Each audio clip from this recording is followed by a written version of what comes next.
महादेव जी की बेटी कौन थी? क्या आपने कभी सोचा है कि भगवान शिव, जिन्हें हम महादेव कहते हैं, उनके पुत्रों गणेश और कार्तिकेय की कहानियां तो हम सबने सुनी हैं, लेकिन उनकी कोई बेटी भी थी? बहुत कम लोग जानते हैं कि महादेव और माता पार्वती की एक पुत्री भी थी, जिनका नाम था अशोक सुंदरी।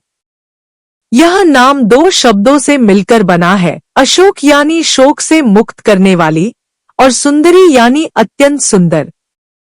अशोक सुंदरी का जन्म एक विशेष स्थिति में हुआ था।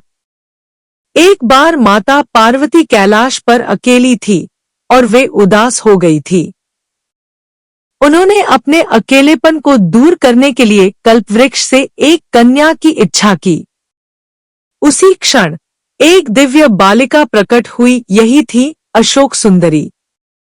उनका सौंदर्य अनुपम था और उनका हृदय भी उतना ही निर्मल।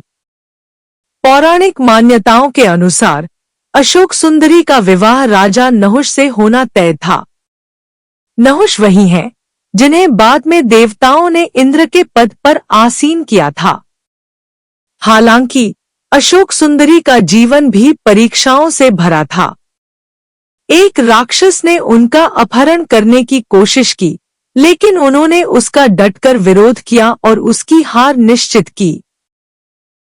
उन्होंने यह भी भविष्यवाणी की थी कि नहुष ही उनके पति बनेंगे, और अंत में ऐसा ही हुआ।